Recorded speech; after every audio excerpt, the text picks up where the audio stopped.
Hello everyone, and now welcome to game 1 in a series between Tarson and Hasu here on Entombed Valley. Tarson spawning as... Does it feel laggy? Ooh, come on. There we go. Gotta shake things up to make it actually look a little bit smoother.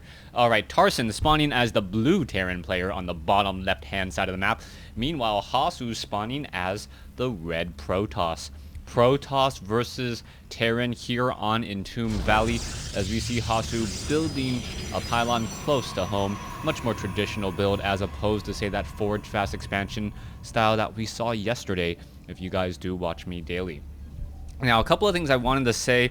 I made some claims about Heart of the Swarm and the current changes about the Warhound. I do think the Warhound or something else may be added for Terran players to make mech a little bit more of a viable strategy and to give Terran something a little bit more in the late game. Some players were saying, you know what, all you really need are Siege Tank, Thors, and Vikings, and mass that all up and attack it. Well, that's really true. Siege Tank, Thors, Vikings is a really strong combination. The problem is if you consistently just exchange units with Zerg, who have infestors and who also have broodlords with broodlings, then the Zerg player will normally come out ahead. Now, I'm not saying that Terran will always lose. I'm just saying that Terran has limited options in late game. So I'm not saying like, oh, Terran is an absolutely sucky race. That is not the case. What I'm really saying is that the win ratio for Terran late game is probably maybe 40-60 or somewhere in that range, getting close to that dangerous 2-to-1 chance of losing in late game, which I really think that you should have a good balanced game with 3 distinct races should have more options. Alright, we are going to be going into a 1 Rax expand by Tarson. Meanwhile, Hasu did establish his assimilator. Only 2 probes on gas. That is very important to note, as he is only going to be getting up a Stalker and then also getting that Warp Gate research. That is important to note because Hasu now has a better overall economy in terms of his mineral count. And now we're going to see this probe. Normally when probes do scout out in different directions, that is to set up a separate proxy pylon somewhere, and it looks like that will be the case right over here. Excuse me. Forgot to use my cough switch on the first couple of coughs, or the first cough.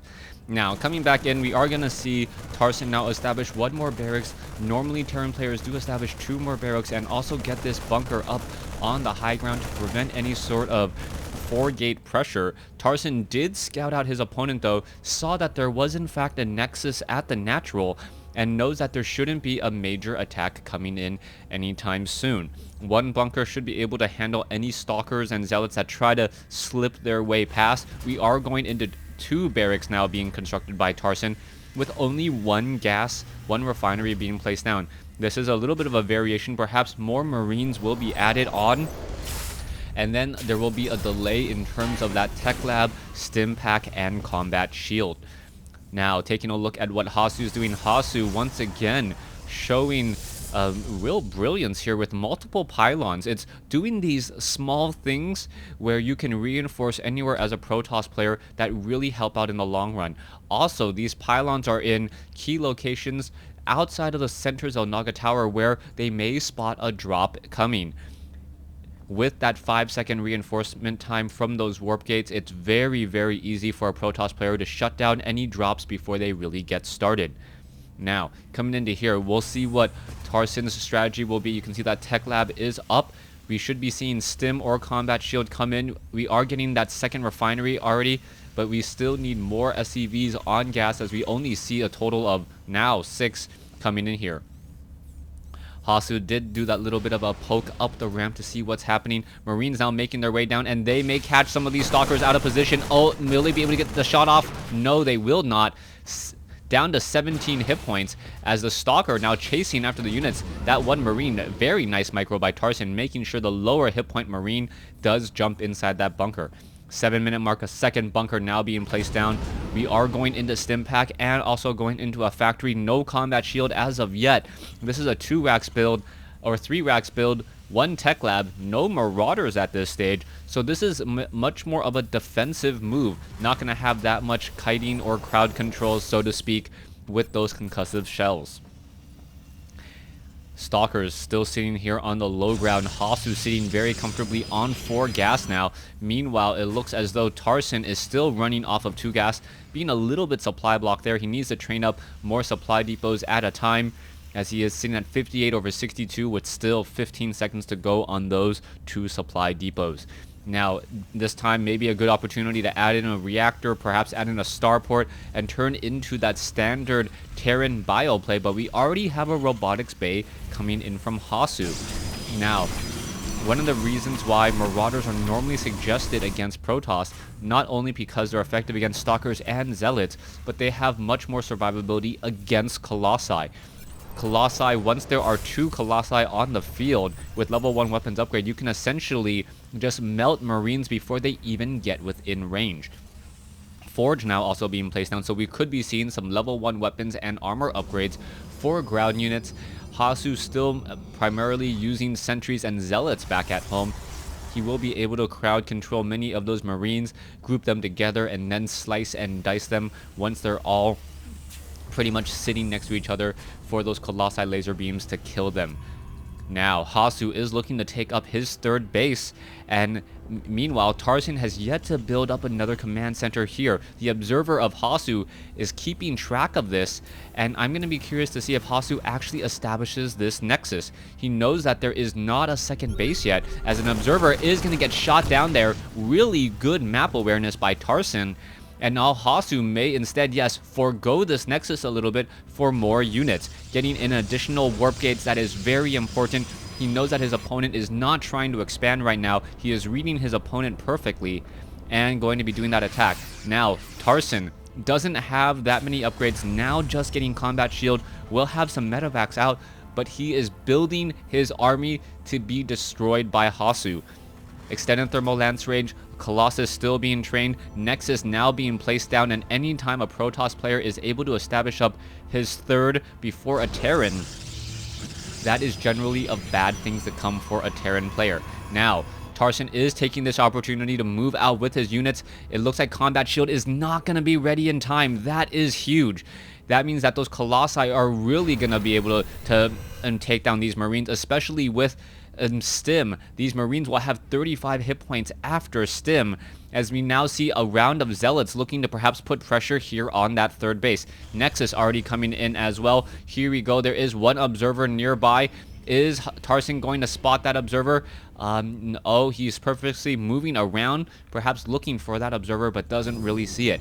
Zealots, Colossi, now ready to go. Marines and Marauders coming back over here. This could be a bad engagement. The Stalkers are going to try to engage. There is the extended thermal lance range, force field, and a beautiful, beautiful move by Hasu, and also pulling back with those Zealots. I was going to say, normally force fields actually hurt Protoss players a little bit more after those initial waves of units are destroyed, as the Zealots are then exchanged, but Hasu being very careful to pull back with those Zealots. They were not taken down. Many of them are now low on hit points, slowly regenerating those shields, but they will live to fight another day, as we now see a medevac drop inside the base. Marines and Marauders now attempting to take this down. Will they be able to reinforce, as it looks like a drop is going to be going into the main instead? Stalkers are going to perhaps try to get up there, and it looks like they will be able to do exactly that, dropping in position and now trying to fly away. As Zealots able to push them away once more, as Tarson pretty much not doing much damage at all.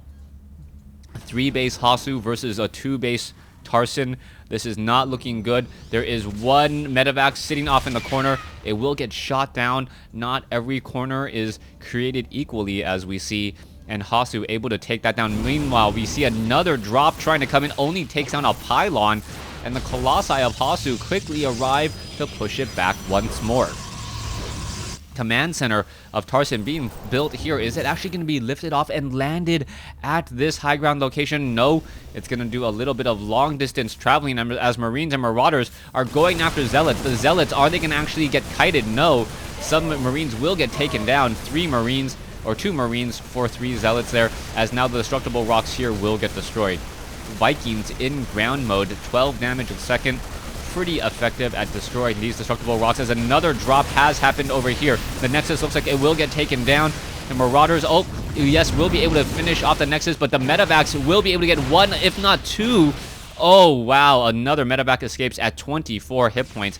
Ever so barely, as this Medevac is low on hit points. We'll see if it will be utilized again. So far, we do have a fair number of Vikings, 6 Vikings in the air, and it looks like we will be adding to that number into 8.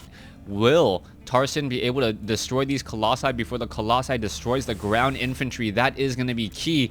Taking a look at the overall army compositions, Hasu does have the superior tech army and the superior mineral army as well. And here we go. Stalkers look like they're ready to engage. 1 Viking down, 2nd Viking down. A huge loss there, as now force field preventing an engagement of the Stalkers, now trying to protect those Colossi as SCVs are getting stuck.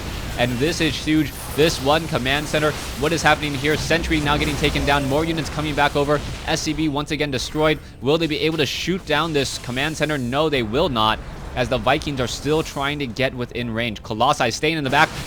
Stalkers shooting down Vikings one at a time. Another 3 Vikings now destroyed. And Tarson not keeping track of these units, and Hasu is just dominating Tarson at this stage.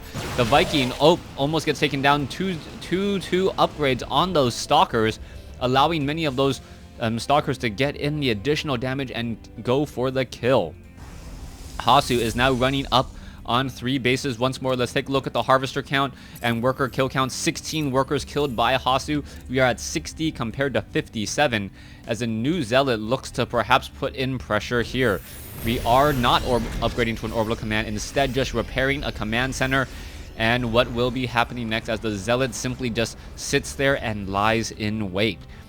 So far, only 2 Colossi, and I am curious as to what Hasu's long-term goal is. He doesn't seem to be investing or overly investing into Colossi, but at the same time, Tarson is not investing heavily into Vikings. We see currently 6 Vikings in the air. We all know how quickly those Vikings can get destroyed with superior control of Blink Stalkers. 1-0 upgrades coming in for the air. Marines and Marauders quickly getting burnt to a crisp. Another Viking almost shot down. There it goes. But trading for a Stalker, and this is, I believe, an exchange that Hasu is willing to do. Oh, Psystorm could be coming in. There it is, beautifully placed right in front of those force fields. And another Psystorm comes in, and all those Marines and Marauders are just simply going to end up in the red.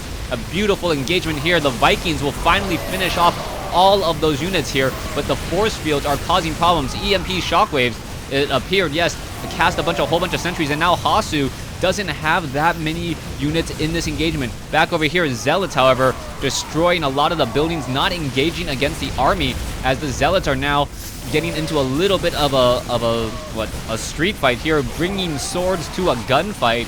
That's not going to work out well, especially with those Marauders getting healed by those Medevacs. But what is this? An invisible sword, apparently better, as nope, there's the scanner sweep taking down that Dark Templar. A 4th base is being established by Hasu at this point. More gateways being added. Hasu with the superior army. More workers have been killed. Dark Templars going after SCVs. 1 Dark Templar going to try to hide off in the shadows away from this one particular scanner sweep. And I believe the Dark Templar will not be able to get back in time to actually destroy this SCV building this missile turret. Now, up front, Stalker is getting pushed back here. Hasu getting perhaps a little bit careless with his units. This one Dark Templar already up to 12 kills, quickly gets shot down. 56 worker kills compared to 4 for Tarson. That is not looking good at all, as another Zealot just wanders around on the inside, able to get in a lot of damage. Are these Stalkers going to be able to do much, if anything? Perhaps shoot up onto the from the low ground, now taking or dealing some damage here. Marines are now in a bit of trouble. Stalkers able to blink away though, as we now see Hasu running up on his 4th base. All right, it's going to be a little bit of a rebuilding time for both Hasu and Tarson. Army compositions are about even. in terms of minerals, slightly higher for Hasu in terms of gas, 1,000 resources more. We are going into another Ghost Academy, or was it perhaps destroyed? I'll have to check that. Yes, the Ghost Academy was destroyed earlier, so has to rebuild it. EMP Shockwave, very crucial in those battles, not only for removing shields, but acting as another detector for Dark Templar if they are in your midst. Alright, Tarson, does he know about this expansion over here on the top left? He does not. Marines and Marauders trying to get out some shots here. There's the Guardian Shield. Hasu is ready to engage. Tarson is not, and now tries to retreat. Zealots with charge, and there is the GG. Tarson losing game 1 here on Entombed Valley. Thanks for watching. Thanks for listening. Hope you guys enjoyed game 1.